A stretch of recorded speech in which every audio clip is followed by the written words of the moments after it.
بسم اللہ الرحمن الرحیم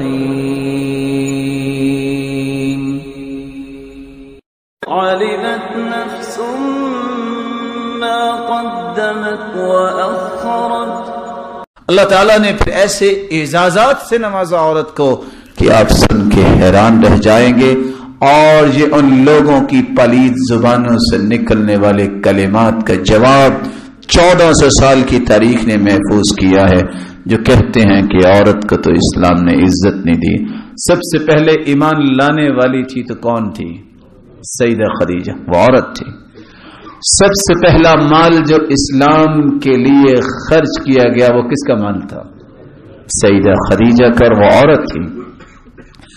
سب سے پہلی شہید اسلام میں کون ہوا؟ سمیہ رضی اللہ تعالی عنہ۔ سب سے پہلے یہ منبر بنایا گیا تو کس نے بنوایا؟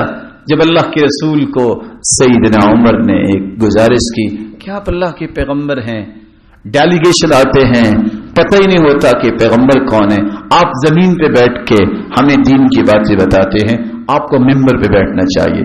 ادھر یہ بات ہوئی، فقیہ انصاریہ صحابیہ، یہ صحابیہ کہنے لگی اللہ کے رسول مجھے اجازت دیجئے، یہ سعادت میں حاصل کرنا چاہتی ہوں۔ اپنے غلام میمون کو بلایا جو کارپینٹر تھا، نجاری تھا۔ اس نے 3 سیڑھیوں پر مبنی جھاؤ کی لکڑی کا ایک ممبر تیار کیا۔ سب سے پہلا ممبر بھی تیار کرنے کی سعادت ملی تو کس کا ملی؟ عورت کا ملی۔ جب مدینے میں اذان فرض ہوئی تو اذان کہنے کے لیے سب سے اونچا گھر انصاریہ صحابیہ کا تھا، اس گھر کی چھت پہ چڑھ کے بلال نے اذان دی۔ یہ سعادت بھی حاصل کی تو کس نے کی؟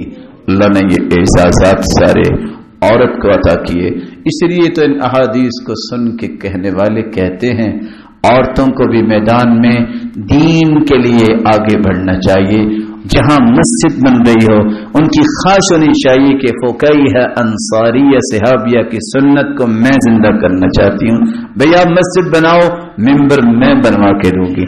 آپ مسجد بناؤ، مرد لگے ہوئے ہو، میں اس کا ساؤنڈ سسٹم کا بندوبست میں کروں گی، کیونکہ پہلی اذان جو ہے وہ انصاریہ صحابیہ کے گھر کی چھت پہ کھڑے ہو کے کہے گی۔ كل من عليها فان